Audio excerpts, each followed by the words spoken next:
दोस्तों आज की भागदौड़ की जिंदगी में किसी के पास टाइम नहीं है, लेकिन ऐसा क्यों? क्या लोगों के पास बहुत सारा काम है? ऑथर कहते हैं कि ध्यान से देखा जाए तो लोगों के पास काम तो ज्यादा है लेकिन वो सेलो वर्क है। लेकिन उनके पास काम की क्वांटिटी तो ज्यादा है लेकिन क्वालिटी नहीं है। ज्यादातर लोग ईमेल घंटों तक चेक करेंगे, ट्विटर के ट्वीट्स पढ़ेंगे, ब्लॉग्स पढ़ेंगे, यूट्यूब वीडियोस देखते रहेंगे। ये सब करने को तो काम है लेकिन ये डीप वर्क में नहीं आते। अगर आपको लाइफ में दूसरों से आगे बढ़ना है तो डीप वर्क करना सीखना होगा। डीप वर्क का मतलब है अपने काम में डूब जाना, लेकिन ये तभी होगा जब आप अपना मनपसंद काम करेंगे। इससे आपके काम की ऐसी क्वालिटी आएगी कि लोग आपको नोटिस करने पर मजबूर हो जाएंगे। लेकिन ये डीप वर्क करते कैसे हैं? इस किताब में यही सिखाया गया है। Chapter number 1, why deep work is valuable. इस चैप्टर में ऑथर ने बताया है कि डीप वर्क करना क्यों जरूरी है। आपने देखा होगा बहुत सारे लोग काम के नाम पर बस फॉर्मेलिटी करते हैं, इससे उनका काम किसी को भी पसंद नहीं आता। जैसे कुछ स्टूडेंट बहुत लगन से असाइनमेंट बनाते हैं, वहीं कुछ स्टूडेंट ऐसे असाइनमेंट बनाते हैं मानो कि घास काटी हो। अब आप बताइए टीचर किस असाइनमेंट को ज्यादा मार्क्स देगा?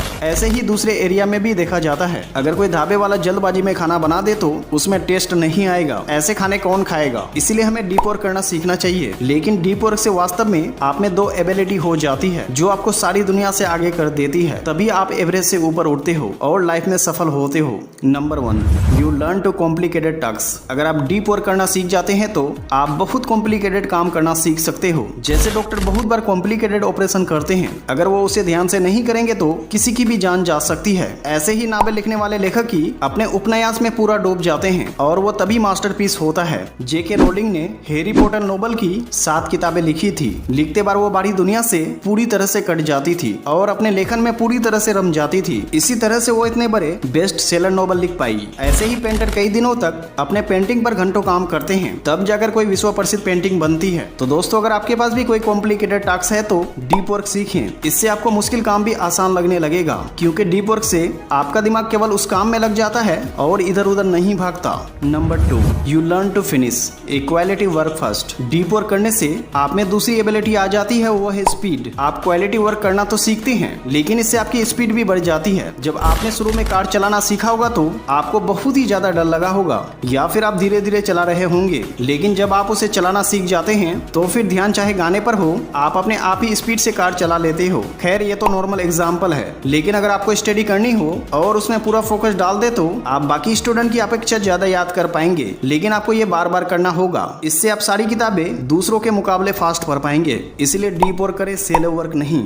Number 2, deep work is real. आपने पुराने जमाने के राजाओं के किले तो देखे होंगे, क्या उनका आर्किटेक्चर देखकर हम मेजमराइज नहीं हो जाते? इतने बड़े बड़े किले, इतनी महीन नक्काशी, इतने शानदार डिजाइन, ब्ला ब्ला ब्ला, और वो भी तब जब मशीनें नहीं होती थी। यही था डीप वर्क। उन लोगों ने इतनी महान चीजें बनाई है कि लोग आज भी उन्हें देखने जाते हैं। वहीं दूसरी ओर आजकल के घरों को देख लो, बस रेक्टेंगल या क्यूब बना दिए गए हो, 4 दीवारें, एक छत और एक फर्श, बस बन गया कमरा। हर घर आजकल एक जैसा ही लगता है। पहले घरों की अपनी पर्सनालिटी होती थी, लेकिन अब तो घर भी कॉपी पेस्ट जैसे लगते हैं और ये सब बड़ी बड़ी आधुनिक मशीनों से बनते हैं। इसलिए कहा गया है कि डीप वर्क दुर्बल हो गया है। कुछ ही लोग हैं जो इनमें लगे रहते हैं, लेकिन उनका काम भीड़ में भी स्टैंड आउट करता है। स्टीव जॉब्स हमेशा डीप वर्क किया करते थे। जब सब लोग सो रहे होते थे वे काम में जुटे होते थे और नतीजा आप सबको पता है। लेकिन आजकल के लोग डीप वर्क क्यों नहीं कर पाते? क्योंकि वो जरूरी और गैर जरूरी में अंतर नहीं कर पाते हैं। जब एक एम्प्लॉय ऑफिस पहुंचता है तो वो देखता है कि बहुत सारा काम है, वो हर ईमेल का जवाब देने लगते हैं। इससे उनका बहुत सारा टाइम और एनर्जी वेस्ट हो जाते हैं। बहुत सारे ईमेल का जवाब देना जरूरी नहीं होता। मान लीजिए किसी ने हेट ईमेल भेजी है तो इसे पढ़कर एम्प्लॉय का मूड खराब हो जाएगा और वो बहुत सारा टाइम उसका सही रिप्लाई देने में लगा देगा। इससे वो डीप वर्क कैसे कर पाएगा? इसके अलावा कुछ लोग सिर्फ बिजी नजर आने के लिए फालतू के काम करते रहते हैं। इससे उनको लगता है कि वो बहुत ज्यादा इंपॉर्टेंट काम करते हैं। मान लीजिए किसी ने आधे घंटे में पावर पॉइंट बनाया है, उसके बाद 2 घंटे तक उसे लाल पीला करता रहेगा। उसे लगेगा कि वो बहुत बड़ा काम कर रहा है, लेकिन एक्चुअल में इसे डीप वर्क नहीं कहा जा सकता। इससे अच्छा होता वो उस समय रिसर्च करके और अच्छा डाटा निकाले।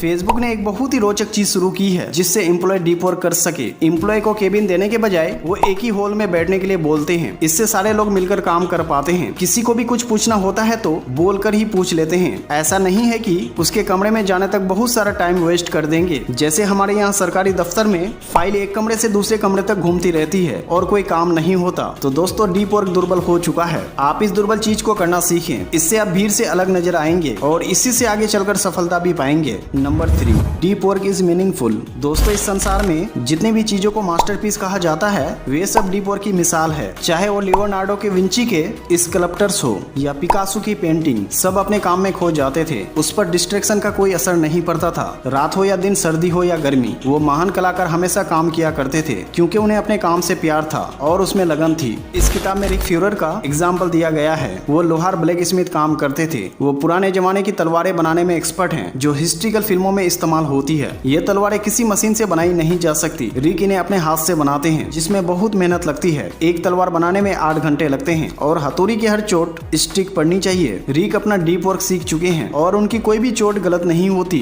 और ना ही वो अपने काम में उबते हैं और ना ही थकते हैं क्योंकि उन्होंने डीप वर्क सीख लिया है। वो सोशल मीडिया से डिस्ट्रैक्ट नहीं होते। उनका कोई फेसबुक अकाउंट नहीं है, फिर भी वो काफी फेमस हैं और उन पर एक डॉक्यूमेंट्री फिल्म भी बन चुकी है, आप यूट्यूब पर देख सकते हैं। एमिगडाला हमारे दिमाग का एक पार्ट है जो हमारे इमोशन को कंट्रोल करता है। उन्होंने सक्सेसफुल और निचले स्तर की जॉब करने वाले लोगों को कुछ पॉजिटिव और नेगेटिव इमेज दिखाई और एमआरआई के जरिए एमिगडाला की एक्टिविटी को देखा। उन्होंने देखा कि सक्सेसफुल लोगों को जब नेगेटिव इमेज दिखाई गई तो एमिगडाला ने ज्यादा रिस्पॉन्ड नहीं किया, लेकिन जब पॉजिटिव इमेज दिखाई तो उनमें काफी रिस्पॉन्स देखने को मिला। इसके उल्टा गरीब या छोटी जॉब करने वाले के एमिगडाला ने दोनों ही इमेज के लिए काफी रिस्पॉन्स किया। इससे लेओरा ने कंक्लूजन निकाला कि जो सक्सेसफुल लोग होते हैं वो नेगेटिव चीजों को इग्नोर कर देते हैं, उन्हें अप्रिशिएट नहीं करते, यानी उनमें नहीं उजलते। वे केवल पॉजिटिव चीजों को पसंद करते हैं और उनकी ही तारीफ करते हैं। यही कारण है कि वो आगे बढ़ जाते हैं। आपने भी नोटिस किया होगा कुछ लोग सिर्फ एक छोटे से झगड़े पर सारी जिंदगी बिता देते हैं और आगे नहीं बढ़ते।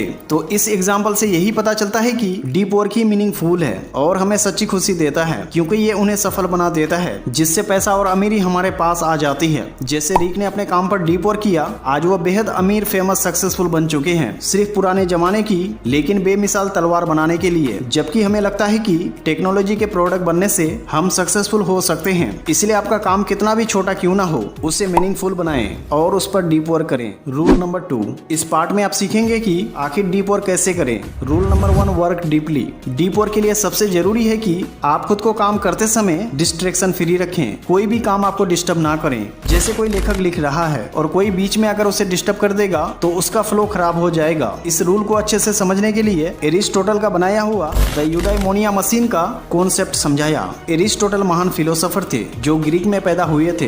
वो अलेक्जेंडर द ग्रेट के गुरु थे। द यूडाइमोनिया मशीन एक तरह का स्थान होता था जिसमें 5 कमरे हैं। कमरों के ऊपर 1 से 5 नंबर लिखे होते हैं। आपको डीप वर्क सीखने के लिए एक एक करके इस मशीन के सभी रूम में जाना होता है। रूम नंबर 1, सबसे पहले आदमी को पहले कमरे में भेजा जाता है। उस कमरे में उसे बताया जाता है कि उसे एक बहुत जरूरी काम करने के लिए भेजा जा रहा है। इस काम में कोई भी गलती नहीं होनी चाहिए, अन्यथा वो जिम्मेवार होगा। इससे वो इंसान थोड़ा सा टेंस हो जाता है, लेकिन थोड़ा स्ट्रेस के लिए अच्छा होता है क्योंकि वो इसके लिए मेंटली प्रिपेयर हो जाते हैं और वो सोच लेता है कि मुझे कुछ देर के लिए सीरियस हो जाना है। रूम नंबर 2, इस कमरे में उससे उस काम के रिलेटेड कुछ प्रश्न पूछे जाते हैं जो आपको क्यूरियस और एक्साइट कर देते हैं क्योंकि क्यूरियोसिटी से बड़े बड़े आविष्कार हो पाते हैं। रूम नंबर 3, तीसरे रूम में अब उसे काम दे दिया जाता है। वहाँ वो सारी चीजें होती है जो उस प्रोजेक्ट को पूरा करने के लिए जरूरी होता है ताकि उसे उस काम को छोड़कर इधर उधर जाना ना पड़े। रूम नंबर 4, इस रूम में उससे कहा जाता है कि आप उस प्रोजेक्ट को कंप्लीट करने के लिए स्ट्रेटेजी बनाइए। इसमें पेपर्स में सारे स्टेप्स लिखने के लिए कहा जाता है। Room number 5,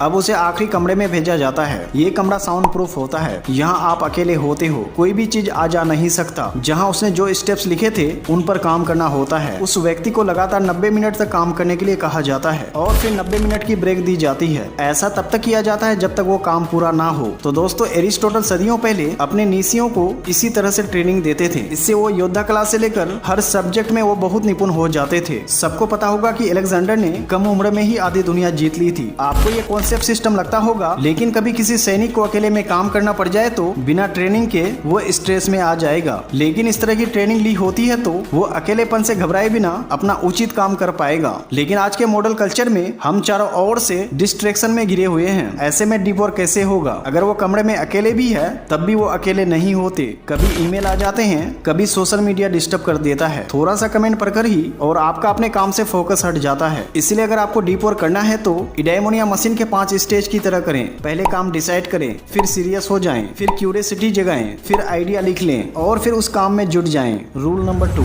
embrace boredom. दोस्तों, आजकल हर किसी को सुख सुविधा चाहिए। आपको 24 घंटे एंटरटेनमेंट चाहिए। कोई भी बोर नहीं होना चाहता। हालत इतनी बुरी है कि बेटा अपने माँ बाप के साथ बैठा हो फिर भी फोन पर लगा होता है। लेकिन ऑथर कहते हैं कि अगर आपको डीप डीप वर्क करना है तो बोरियत को गले लगाना पड़ेगा। जब भी आप कोई महान काम करते हो तो बोरियत हो जाएगी, लेकिन आपको वो काम तब भी करते रहना है। आपने देखा होगा कि क्लासिक म्यूजिक कितना टच होता है, लेकिन फिर भी ऐसे गायक हैं जो उसे आसानी से परफॉर्म कर लेते हैं। तो वो ऐसा काम कैसे कर पाते हैं? आंसर सबको पता है। उन्होंने सालों साल रियाज किया होगा, एक एक राग को लाखों बार प्रैक्टिस किया होगा। आपको क्या लगता है उन्हें बोरियत नहीं होती होगी? लेकिन उन्होंने बोर होना मंजूर किया होगा, बोरियत से भागे नहीं होंगे, लगे रहे होंगे। दोस्तों, हर समय की मस्ती मजाक सही नहीं होता। अपने लिए कुछ फन टाइम निर्धारित कर लें। उस समय आप बेशक मौज मस्ती करें, लेकिन डीप वर्क के लिए भी टाइम शेड्यूल करें और उसे पूरे नियम के साथ फॉलो करें। आंधी आए या तूफान, उस पर हर दिन जुट जाएं और पूरा करते रहें। एक दिन जब सफलता मिल जाएगी या फिर आपको उस कला में महारत हासिल हो जाएगी तो